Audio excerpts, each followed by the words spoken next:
অভিনন্দন জানাই। আমরা এখন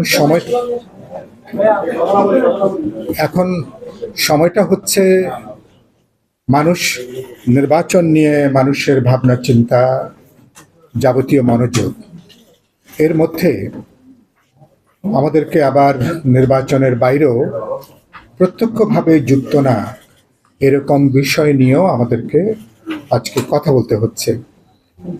বিপ্লবী ওয়ার্কার্স পার্টির উদ্যোগে আয়োজিত এই আলোচনা সভা আমাদের বিশেষ করে আমাদের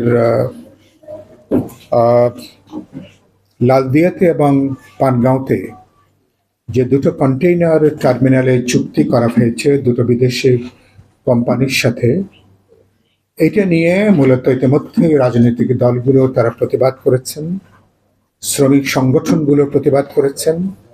চট্টগ্রামের শ্রমিক সংগঠন, বন্দর সংশ্লিষ্ট বিভিন্ন প্রতিষ্ঠান তারা একটা টানা আন্দোলনের ভেতরে আছেন। বিভিন্ন বাম প্রগতিশীল গণতান্ত্রিক শক্তি দেশব্যাপী এ ব্যাপারে তারা তাদের প্রতিবাদে তারা সোচ্চার হয়েছেন। বিষয়টা ছিল এখানে যে আমরা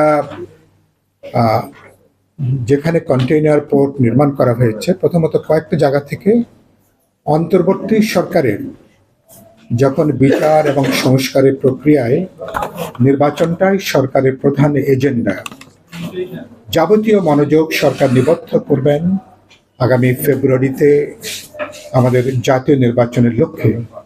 একই সাথে আরেকটা বিরাট কর্ম উদ্যোগ যুক্ত হয়েছে, গণভোটও একই দিনে অনুষ্ঠিত হবার কথা।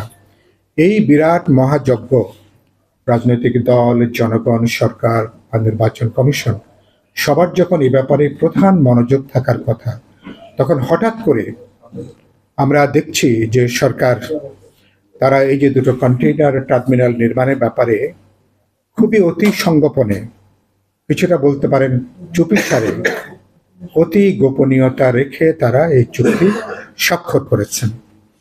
সাংবাদিকরা যখন জিজ্ঞেস করলেন চুক্তির পুরো বিষয়টা প্রকাশ করা যাবে কিনা, সংশ্লিষ্ট কর্মকর্তারা বললেন এই চুক্তি সবটা নাকি প্রকাশ করা যাবে না। তাহলে কি এমন চুক্তি আছে, কি এমন শর্ত আছে যেটা রাজনৈতিক দল, দেশবাসী যেটা জানতে পারবে না? এবং সেখানে সন্দেহের উদ্রেক হয়েছে। প্রথম হচ্ছে যে এটা অন্তর্বর্তী সরকারের যে এখতিয়ার, এটা তার বাইরে। যে সরকার আর মাত্র 2.5 মাস আমরা আশা করি ক্ষমতায় আছেন, তার কি এমন বাধ্যবাধকতা, কি এমন ঠেকা পড়লো যে সরকারকে এত প্রবল বিরোধিতার মুখে গোপনীয়তার সাথে এরকম তাকে দুটো চুক্তি স্বাক্ষর করতে হলো? এটা আমাদেরকে বিস্মিত করেছে, হতবাক করেছে, আমাদেরকে ক্ষুব্ধ করেছে। এটা একটা। দুই হচ্ছে যে আমরা বলেছি ইতিমধ্যেই যে আপনারা এই যে চুক্তি, এই চুক্তির সাথে যারা অংশীজন, কোনো ব্যাপারে যদি কোনো প্রয়োজন থাকে তাহলে অংশীজনের সাথে কথা বলবেন, আলাপ আলোচনা করবেন, তাদের পরামর্শ অনুসারে চলবেন। সুতরাং প্রথম কথা যে এটা সরকারের এখতিয়ার, তার ম্যান্ডেট, তার কোনো অগ্রাধিকারের তালিকার মধ্যে এটা থাকার কথা না।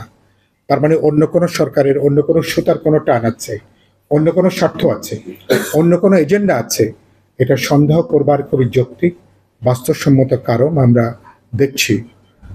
দুই হচ্ছে যে তারা, আমরা বলেছি যে এমন জায়গাতে, এবং যেই চুক্তি আমাদের এর আগে আপনারা জানেন যে চিটাং নিউমোরিং কন্টেইনার পোর্ট নিয়ে সেখানেও তারা দুবাই ভিত্তিক একটা কোম্পানিকে দেবার ব্যাপারে তারা উদ্যোগ নিয়েছেন।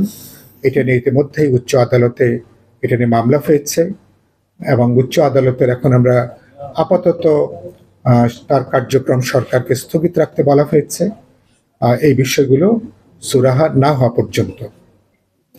এখন আমরা দেখছি যে দুই হচ্ছে যে সরকারের এবং তারা আমাদের যে পোর্ট, যেগুলো আমাদের অর্থনীতির প্রধান লাইফলাইন, তো অর্থনীতির প্রধান লাইফলাইন আমরা 53-54 বছরে আমরা দেখছি যে আমরা যেটুকু জাতীয় সক্ষমতা আমরা অর্জন করেছি, আমাদের পোর্ট ইতিমধ্যে লাভজনক পর্যায়ে আছে। আর যদি এটাকে কার্যকর করতে হয়, আরো লাভজনক করার নিশ্চয়ই সুযোগ আছে, আরো দক্ষ করার সুযোগ আছে। প্রয়োজন বোধে বিদেশ থেকে আমরা প্রযুক্তি নিয়ে হাউ আমরা নিয়ে আমরা আমাদের বন্দর ব্যবস্থাপনাকে আমরা উন্নত করতে পারবো, কার্যকর করতে পারবো, তাকে আমরা গতিশীল করতে পারবো। আর যে রাষ্ট্রের বয়স 53-54 বছর